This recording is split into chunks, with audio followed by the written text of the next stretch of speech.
সোণোৱাল ডাঙৰীয়াৰ নিচেই ঘৰৰ কাষতেই সৰ্বানন্দ সোণোৱাল ডাঙৰীয়াৰ ঘৰৰ কাষতেই এই ধৰণে বৰ্তমান সময়ত ব্যাপক ৰূপত গৰাখনীয়া হৈ আছে।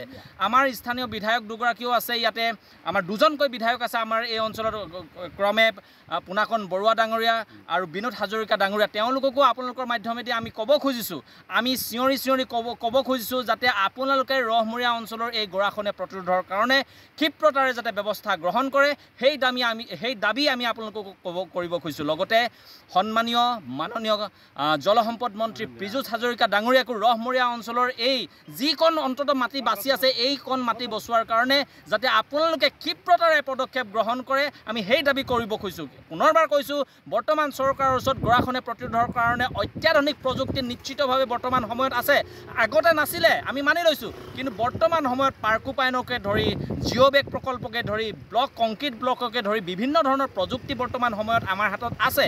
গতিকে এই অঞ্চলৰ গৰাখনীয়া প্ৰতিৰোধৰ কাৰণে আমি চৰকাৰ, অসম চৰকাৰ বা কেন্দ্ৰীয় চৰকাৰক আমি সদৌ অসম মটক যুৱ ছাত্ৰ সন্মিলনে দাবী জনাব খুজিছোঁ। অন্যথা আমি এই অঞ্চলৰ স্থানীয় সংগঠন গৰাখনীয়া প্ৰতিৰোধ সংগ্ৰাম মঞ্চ, সদৌ অসম মটক যুৱ ছাত্ৰ সন্মিলন আৰু ৰহমূৰীয়া ৰাইজে অনতি বিলম্বে আমি অন্যথা আমি প্ৰতিবাদী কাৰ্যসূচী, জংগী প্ৰতিবাদী কাৰ্যসূচী আমি ল'বলৈ আমি বাধ্য হ'ম। যে আমি ভাবিছিলোঁ ৰহমূৰীয়া ৰাইজে আমাৰ জিঅ'বেগে আমাৰ মানে অন্তত সকাহ দিছিলে বুলি, কিন্তু আমি দেখিলোঁ যে এইটো এটা মানে কোনো অৰ্থহীন এটা কাম হ'ল। আৰু যিমানটো সম্ভৱ আমি এই টুকুৰা যিটুকুৰা জেগাত জিঅ'বেগ মাৰিলে, ৰহমূৰীয়া টুকুৰা অলপ বেলেগ ধৰণকৈ হ'ল, আৰু এই টুকুৰাটো ইমান ধৰণৰ যি ধৰণৰ হ'ব লাগিছিলে সেই ধৰণৰ নহ'ল বুলি আমি অনুভৱ কৰোঁ। আৰু এইটো বহুত ওপৰত মাৰিলে, গতিকে তলফালৰ পৰা খান্দি পেলাই এটা গুচি গ'ল। কিন্তু আমি আজি আপোনালোকৰ মেছেজৰ যোগেদি, আপোনালোকৰ বাৰ্তাটোৰ যোগেদি আমি জনাব বিচাৰিছোঁ যে আমাৰ দুজনকৈ বিধায়ক আছে, তেওঁলোকে পৰিদৰ্শন কৰক, তেওঁলোকে অতি সোনকালে কিবা এটা ব্যৱস্থা কৰক, নহ'লে ৰহমূৰীয়াত যিকণি জেগা আছে সেইকণি ৰহমূৰীয়াটো শেষ হ'ব। লগতে বালিজানৰ যিখিনি বাগান, বালিজানৰ ওচৰতে এটা মানে অইল খাদ আছে, ফেক্টৰী আছে, এইবোৰ সকলো শেষ হৈ যাব। গতিকে আপোনালোকে যদি এইখিনি ব্যৱস্থা সোনকালে যদি তৎপৰতাই ল'বলৈ নিবিচাৰে, তেতিয়াহ'লে ৰহমূৰীয়া মানচিত্ৰৰ পৰা, ভৌগোলিক মানচিত্ৰৰ পৰা ৰহমূৰীয়াখন হেৰাই যাব। আমি সেইটোৱে ক'বলৈ বিচাৰিছোঁ, আপোনালোকে ক্ষিপ্ৰতাৰে কিবা ব্যৱস্থা লওক।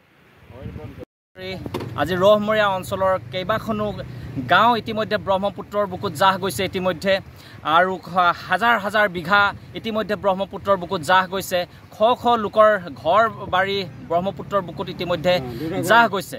আমি স্থানীয় ৰাইজে, ৰহমূৰীয়াবাসী ৰাইজে, বালিজানবাসী ৰাইজে বা বিভিন্ন দল সংগঠনে আমি বিভিন্ন সময়ত ৰহমূৰীয়া অঞ্চলৰ এই গৰাখনীয়া সমস্যা সমাধানৰ বাবে আমি চৰকাৰক দাবী জনাই আহিছোঁ, বিভাগীয় কৰ্তৃপক্ষক দাবী জনাই আহিছোঁ। কিন্তু তৎসত্ত্বেও কিন্তু ৰহমূৰীয়া অঞ্চলত এই যি গৰাখনীয়া হৈ আছে, সেই গৰাখনীয়া ৰোধৰ বাবে যিধৰণে চৰকাৰী বিভাগীয় কৰ্তৃপক্ষই ক্ষিপ্ৰতাৰে তেওঁলোকে পদক্ষেপ গ্ৰহণ কৰিব লাগিছিল, কিন্তু ক্ষিপ্ৰতাৰে পদক্ষেপ গ্ৰহণ কৰা পৰিলক্ষিত হোৱা নাই।